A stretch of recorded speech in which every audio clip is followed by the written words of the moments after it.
Fala galera pop, Ed Persona falando, adaptando, tá chegando novamente aqui no Pop Verso. Hoje vamos estar falando de um dos maiores clássicos da literatura americana, O Último dos Moicanos, de James Fenimore Cooper, que teve uma adaptação para o cinema lançada ali em 1992. E como sempre a gente vai estar fazendo essa avaliação. Será que realmente o filme faz jus a essa obra maravilhosa? Ou será que o livro não é tão bom quanto muitos dizem por aí? É o que vamos ver agora, solta a vinheta.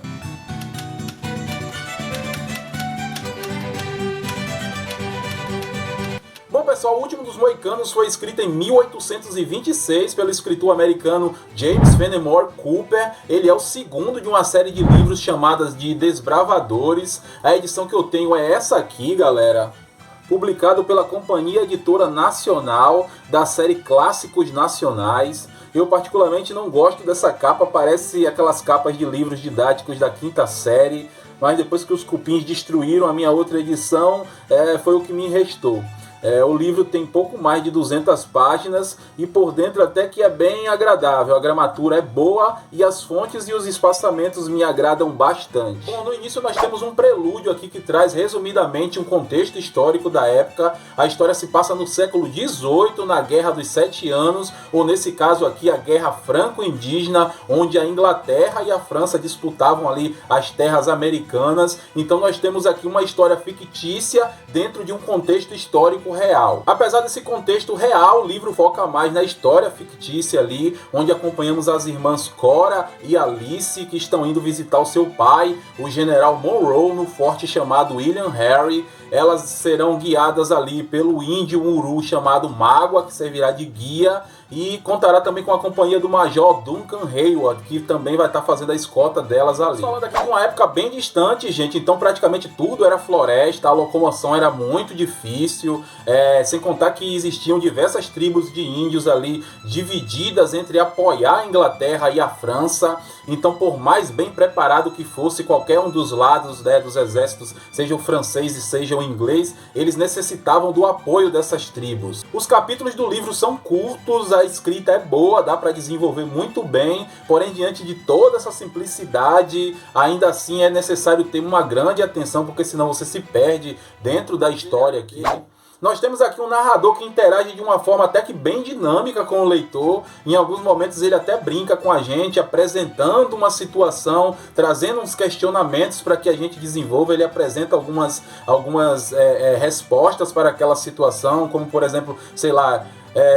e ali tinha 2 homens sentados à sombra de uma árvore. O que estaria fazendo eles ali? Estariam descansando ou esperando alguém? Então esse tipo de coisa é bem recorrente dentro da história. Dessa forma o narrador consegue desenvolver muito bem a história, e o caminho até o forte é descrito de uma forma bem tensa. Lá para o capítulo 3 nós temos a chegada dos nossos 3 heróis e mais alguns personagens, né? Temos ali a chegada de Nathaniel, o Olho de Falcão, que é um homem branco que foi criado ali pela tribo dos Moicanos, e completam o trio Shiga Shigoki e seu filho Uncas, que são os últimos da espécie dos Moicanos. Completam esse time David Gamut, que é um alívio cômico sem graça, na minha opinião. Ele é um músico cristão que vai acompanhando ali as jovens.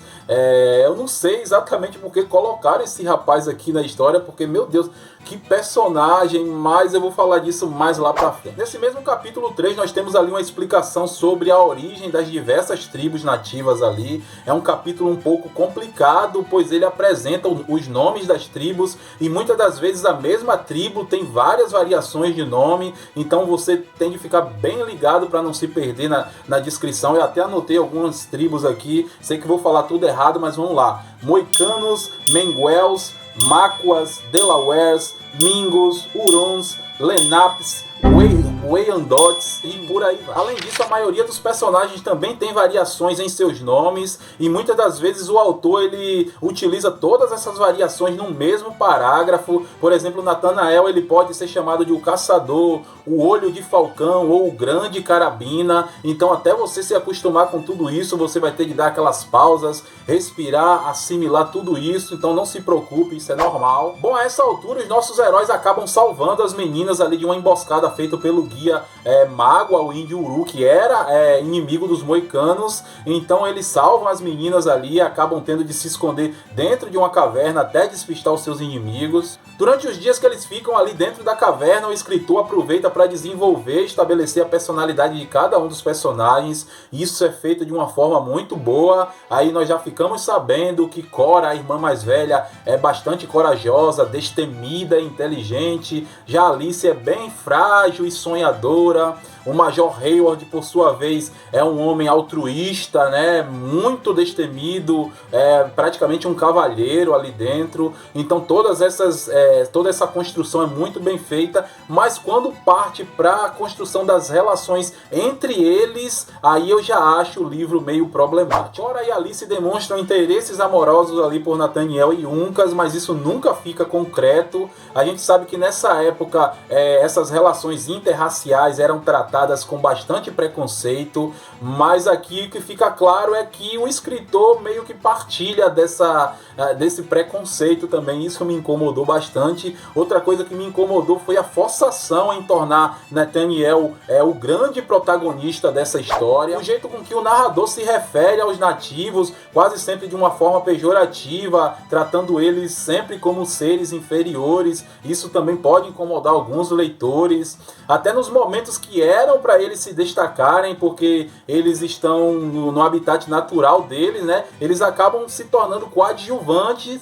sempre à sombra ali do grande Carabina, que é sempre o cara que resolve tudo, que tem as ideias. Isso é bastante incômodo. É estranho para mim acreditar que um nativo americano não reconheceria, por exemplo, o grito de um cavalo. Aliás, essa parte do livro é muito boa, ela flerta ali com o sobrenatural, mesmo depois tudo ficando esclarecido. Mas Xiga Xigok, um índio nativo que vive na mata há muito tempo, ser superado por um oficial britânico que não conhece nada ali, é realmente incômodo. Quem me conhece sabe que eu não tenho mimimi com essas coisas, mas essa visão de superioridade branca que incomoda bastante, gente, pois estamos falando de uma história que envolve indígenas num contexto onde os indígenas eram para ser superiores. O título do livro se remete-se a um povo indígena, e mesmo assim eles são coadjuvantes mesmo dentro dessa história. Desgraça! Depois de alguns dias dentro do esconderijo, infelizmente eles são encontrados. Há um confronto ali, percebendo a grande desvantagem. Nathaniel ele tem a brilhante ideia de, junto com Xiga Xigok e Uncas, eles partirem para o forte em busca de reforços, deixando assim as meninas ali. E aí eu pensei, meu Deus, que ideia louca é essa? Então Mágoa leva todos como prisioneiros ali para sua aldeia, mas como a gente falou de Cora, ela é muito astuta, acaba deixando ali pistas no caminho, e só depois a gente descobre que Nathaniel e os dois indígenas, eles fingiram estar indo pro forte. Na verdade eles se esconderam ali para esperar e então seguir os inimigos e tentar resgatar as meninas, e aí isso fez mais sentido para mim. É verdade. Engraçado é que eles encontram a trilha através das pegadas que os cavalos estavam deixando ali. Uncas ele faz um exame minucioso nas pegadas e constata que os cavalos estavam levando as duas moças ali. E o curioso é que algumas horas atrás eles não tinham experiência nenhuma com o bicho, né? Que foram incapazes até de reconhecer o grito dele, mas enfim. O plano dá certo e eles conseguem ali libertar os prisioneiros e mais uma vez partem rumo ao forte. Porém, Mágoa continua vivo, e é interessante apontar um motivo pelo qual Mágoa tentou sequestrar as filhas de Monroe. A gente fica sabendo que Monroe ele massacrou ali um líder Uru, e isso fez com que Mágoa guardasse essa mágoa dele. Mas a história estabelece muito bem que, apesar de tudo isso, ele é um índio de caráter duvidoso, ele é mau caráter mesmo, então a vingança seria apenas um mero detalhe.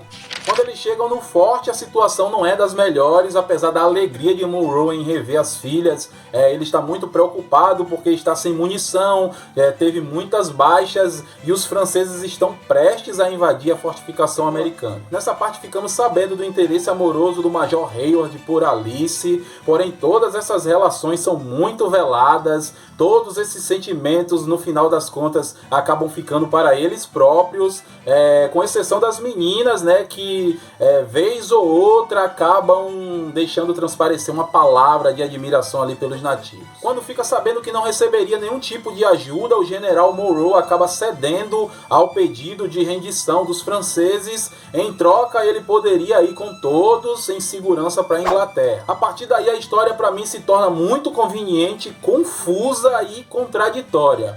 Eu vou tentar ser bem respeitoso aqui nas minhas colocações, pois sei que muita gente ama esse livro e ele é indiscutivelmente muito relevante aí para a história da literatura, isso é indiscutível. Porém, a partir daí eu não consegui me importar com nada nem com ninguém. É tudo muito jogado, gente.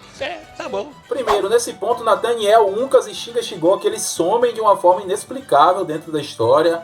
Mais uma vez, Mágoa prepara uma emboscada e consegue novamente sequestrar as filhas de Monroe. Isso com a presença das tropas francesas que estavam escoltando eles ali. É inacreditável. Eles continuam seguindo e não conseguem perceber a ação de Mágoa com seu bando. Gente, isso é dureza de acreditar. Aí se passam 3 dias e misteriosamente os nossos 3 heróis, juntamente com Monroe, ressurgem do nada. Ah, não, aí não. E se preparem para mais conveniências. Eles acabam encontrando, vagando ali pela floresta, David. Olha só, os Huruns, eles acharam David tão idiota que eles nem sequer se davam ao trabalho de prender ele, né? Eles deixavam ele vagando por ali. E o melhor de tudo é que durante esses 3 dias David sequer planejou alguma coisa para fugir ou pedir ajuda, né? Ou seja, ele ficava sempre por ali. É ilógico, né? E aí se a gente pensar, pô, os caras vivem ali naquela região, e será que eles não imaginaram dentro desses 3 dias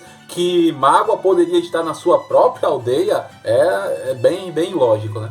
É verdade. Daí eles bolam mais um plano que, na minha opinião, é ridículo, gente. Olha só, Shinga Shigok, ele pinta Hayward, que entra na aldeia junto com David, fingindo ser um médico / curandeiro. Meu Deus, será que esses índios são tão burros assim que não reconheceram Hayward? O cara é branco, gente. E o mais absurdo de tudo é que muitos deles vão até Hayward buscando cura. Tem até uma família que pede para que eles expulsem o demônio de uma filha deles lá.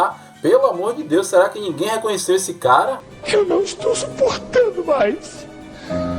Eu estou no limite, meu senhor. Nesse meio tempo, Nathanael assume o lugar de um animador ali da tribo que estava entretendo umas crianças. Ele se traja ali numa pele de urso e se infiltra ali junto com Hayward. Acaba encontrando Alice, porém eles descobrem que Cora fora dada aos Delawares, a maior e mais respeitada tribo ali da região. Isso, Uncas é capturado e sem nenhum tipo de explicação ele já está ali na aldeia e já está sendo condenado à morte. Hayward e Alice, eles fogem para a floresta, enquanto Nathanael, ele vai salvar o seu amigo, porque ele é o cara, né? Shinga Shigok, que é o índio mais experiente, ele é uma sombra, ele é apático, o filho dele está prestes a ser morto e só Deus sabe onde ele está nesse momento, assim como o Monroe, que também desaparece de novo. O plano louco dele dá certo, porque dentro desse universo índios são burros e homem branco é astuto demais. Lembram do personagem David? Pois Nathanael, ele consegue chegar na cela onde Uncas está preso e ele troca as roupas de Unca com David e coloca David na cela e foge com Uncas, deixando David lá. Por quê? Porque David é um personagem inútil e ninguém se importa com ele. Após tudo isso, todos eles se encontram ali na aldeia dos Delawares e eles ficam diante do conselho que iria decidir o futuro de todos eles. Nesse momento, Uncas, ele é libertado por se tratar do último de sua espécie, porém a Mágoa é concedido o direito de ficar com Cora. Claro que eles não iam deixar que isso acontecesse e mais uma vez eles partem atrás de Mágoa para resgatar Cora. Se juntam a eles novamente Shinga Shigok e Monroe. Gente, é incrível a capacidade desses personagens de sumirem e aparecerem na história. Se juntam a eles também David, que aparece ali como se nada tivesse acontecido, né? Coitado desse rapaz, meu Deus. Há um grande confronto entre eles e infelizmente Cora é morta por um índio do bando de Mágoa que perfura ela com um punhal. Consumido pela ira, Uncas perde o equilíbrio e é morto por Mágoa, que por sua vez é morto pelo grande Carabina. Uncas e Cora têm uma cerimônia fúnebre dentro da aldeia ali dos Delawares, e aqui nós temos nessa parte uma narração muito bonita que retrata ali tanto os sentimentos dos que ficaram quanto o destino daqueles que partiram. Depois disso nós temos um resumo bem básico do que aconteceu com cada um deles. Alice e Hayward acabam se casando, já o General Monroe ele não supera a morte de Cora e acaba morrendo também, enquanto David, coitado, sequer tem seu nome mencionado, mostrando para o público que tanto para a história quanto para o autor ele era realmente um personagem insignificante.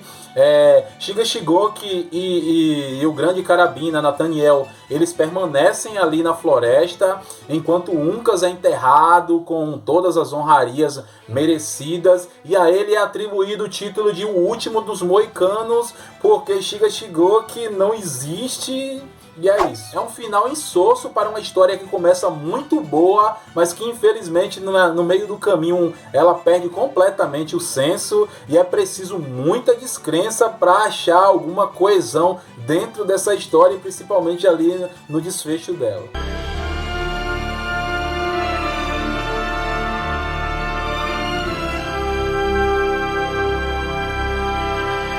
Bom, pessoal, esse livro tem várias adaptações para o cinema, mas nós vamos nos ater aqui à versão de 1992, que foi dirigida e roteirizada por Michael Mann.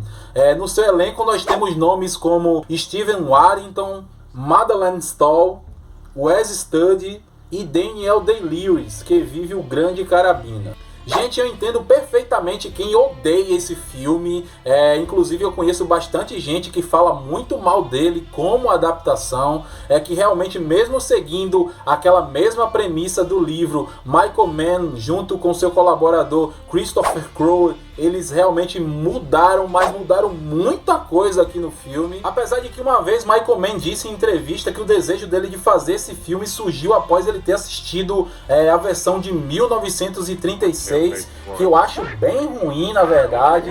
Ela também já tem muitas mudanças e mudanças bem relevantes. Dessa forma podemos interpretar o filme mais como um remake do que propriamente como uma adaptação. Mas vamos lá. Vou começar falando do que o filme se iguala ao livro. Quem leu o livro e for assistir esse filme vai ficar impressionado como esses caras conseguiram encontrar locações que são exatamente como as descritas no romance. Nós temos aqui muito verde, regiões montanhosas com rios, cavernas e cachoeiras, é tudo muito igual. A escolha do elenco também foi assertiva, com exceção de Daniel Day-Lewis, que é bem mais galã e bem mais franzino do que o Nathaniel do livro.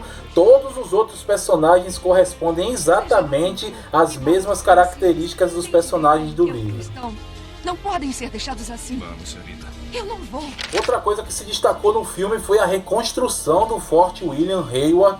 Ele foi reconstruído exatamente nos mesmos padrões do verdadeiro forte. É impressionante a grandiosidade disso tudo. Com relação às mudanças aqui, na minha humilde opinião, Michael Mann ele acertou em todas elas. Claro que a gente deve levar em consideração a época em que o livro foi escrito e todo o contexto, mas enfim, eu acho que ele foi super sensível e ético aqui nessas mudanças. O primeiro acerto de Mann, na minha opinião, foi entender que David era um personagem descartável, mesmo ele tendo servido ali de objeto lá no livro. Aqui no filme, graças a Deus, ele não existe. O protagonismo ainda é de Olho de Falcão, porém aqui há um respeito hierárquico, e Shiga Shigoki, ele, apesar de ter poucas falas, a presença dele é muito imponente, ele impõe muito respeito e credibilidade. Inclusive a relação de Nathaniel com ele é a relação de pai para filho e não de parceiros de aventura como lá no livro. Uncas também é bem mais explorado, fazendo com que os moicanos realmente tenham relevância dentro dessa história que de fato era para ser uma história deles, mas que infelizmente pela visão distorcida daquela época época isso não pôde acontecer lá no livro. O roteiro também ele desenvolve uma relação dos índios com moradores brancos dos vilarejos ali, e dessa forma o filme ele consegue explorar bem mais o lado político e todos os conflitos gerados ali pela guerra. Então, como documento histórico, o filme é bem melhor do que o livro. Inclusive as cenas de batalhas são muito bem feitas, né? Todos aqueles efeitos práticos e a recriação cenográfica nos proporcionam situações muito críveis, é tudo muito real. Uma coisa que o filme não faz muito bem é desenvolver o porquê de Uncas e Chingachgook serem os últimos de sua espécie. Lá no livro a gente fica sabendo que foi por causa de uma barbárie ali cometida pelos holandeses que eles se tornaram ali os últimos dos moicanos. Já no filme aqui isso não é nem mencionado sequer. As personalidades e as relações de Alice e Cora são mantidas aqui. Já o Major Hayward tem uma mudança brusca na sua personalidade. Ele aqui é bem mais patriótico, não nutre nenhum tipo de sentimento pelos nativos. É uma diferença muito grande para o Hayward Cavalheiro lá do livro. Inclusive ele e Nathaniel rivalizam quase que o filme inteiro, principalmente por nutrirem o mesmo sentimento ali por Cora. Eu achei que todos os colonos estavam na milícia. A milícia está combatendo os franceses ao norte. Eu não sou colono. E muito menos essa droga de milícia. Falando nisso, diferente do livro, Hayward aqui é apaixonado por Cora e não por Alice. Inclusive ele até pede a mão dela em casamento. Cora, por sua vez, se apaixona por Nathaniel e Alice demonstra um interesse amoroso ali por Uncas. Todas as relações aqui são muito mais intensas do que no livro. Inclusive Cora e Nathaniel chegam até ter relações sexuais, coisa que sequer é sugerida lá no livro. Os filhos de Mágua foram mortos pelos ingleses. Eu fui levado como escravo pelos moicanos que lutaram pelo cabelo branco. Outra mudança que eu achei muito interessante foi na motivação de vingança de Mágua. Ele aqui continua sendo um cara ainda muito mau e sem nenhum princípio, porém o motivo que leva ele a se vingar de Monroe é bem mais compreensivo, né? Aqui o Monroe, liderando as tropas inglesas, ele matou toda a família de Mágua, deixando ele sem nenhum tipo de descendente.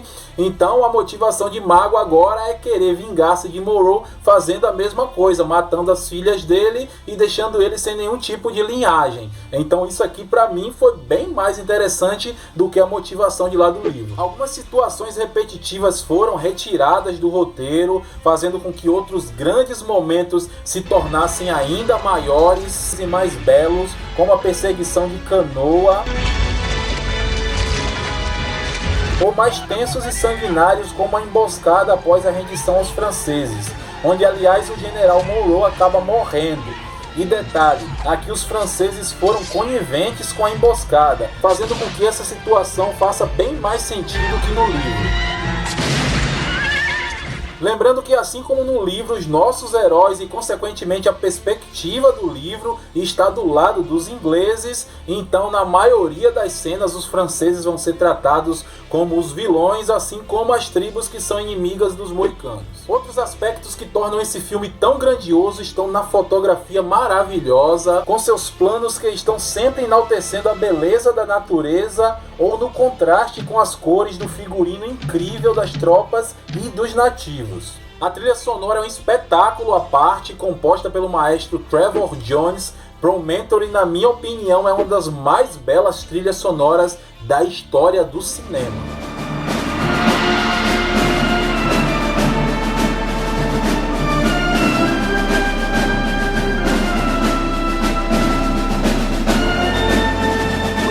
Parece, o Último dos Moicanos ele só foi indicado a um Oscar na categoria de som e venceu, mas até hoje eu ainda acho uma das maiores injustiças esse filme não ter sido indicado pelo menos a mais umas 5 categorias aí. Bom, nós chegamos na reta final e nós temos aqui um desfecho muito mais dramático e muito mais emocionante. Assim como no livro, eles estão diante do conselho dos Delawares que vão aplicar ali a sentença para cada um deles. Ao invés de Cora, Mágua aqui ganha o direito de ficar com Alice. Cora é condenada à morte na fogueira, mas o Grande Carabina ele se oferece em seu lugar. Essa proposta até tem no livro, mas pelo fato dos dois não terem desenvolvido nenhum tipo de laço, não fazia muito sentido esse suposto sacrifício.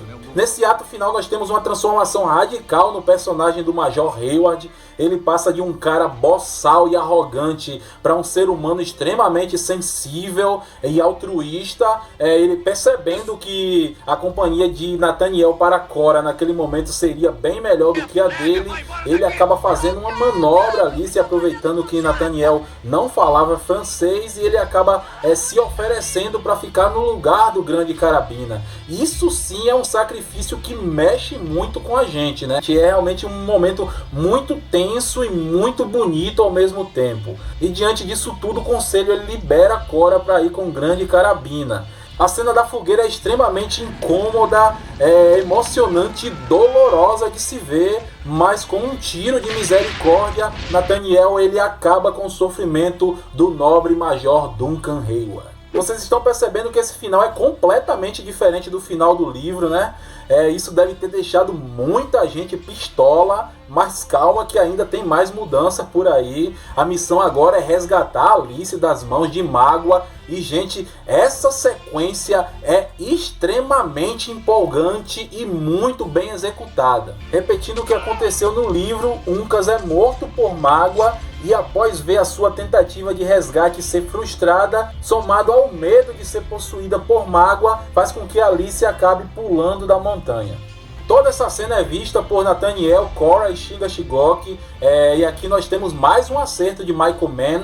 A batalha final contra a Mágoa é de Shiga Shigoki, claro, tinha de ser dele, ele tinha de vingar a morte do seu filho e estabelecer toda a força, toda a habilidade e toda a imponência do seu povo. É uma sequência de tirar o fôlego. No final das contas, Nathaniel ele fica com Cora e num monólogo maravilhoso, Shiga Shigoki ele se autoproclama o último dos moicanos, um final honroso e respeitoso para ambos os personagens, já que no livro esse título foi dado a Uncas, fazendo assim com que Shiga Shigoki parecesse que não existisse ali dentro desse contexto, já que ele era moicano e era realmente o último deles. Estão todos lá, menos um. Eu, Chingachgook, o último dos moicanos. Bom, diante de tudo isso, mesmo com todas essas mudanças radicais, fica bem claro que o veredito para a adaptação do Último dos Moicanos é muito positiva. Nós temos aqui ainda outras mudanças na estrutura e no ritmo da história, mas eu acho que essas aqui são as mais relevantes. Existe, galera, uma versão em 1920, essa adaptação, mesmo sendo de uma forma bem resumida, ela é bem fiel ao livro. Então, se você ama esse romance e preza por algo mais fidedigno, essa adaptação de 1920 é uma boa pedida. Acho que é a primeira vez aqui no Adaptando que um produto original ele é considerado bem mais inferior que sua adaptação, mas... Porém, todavia, entretanto, isso é só a minha opinião, galera. Aliás, fiquem à vontade para comentar aqui, deixar as suas considerações. Se gostaram do vídeo, não se esqueçam de curtir, de se inscrever no canal, de compartilhar com os amigos. Segue também a gente nas nossas redes sociais, principalmente no Instagram e no TikTok, pois temos conteúdos exclusivos publicados diariamente pela nossa equipe. Nós temos lives também todas as segundas-feiras aqui no YouTube. Não se esquece de ativar o sininho, porque o quadro do Adaptando não tem dia fixo, não tem data prevista, então a qualquer momento pode sair um novo Adaptando, então você precisa ficar sabendo quando subir esse vídeo. Galera, muito obrigado por ter nos acompanhado até aqui e até a próxima, se Deus quiser.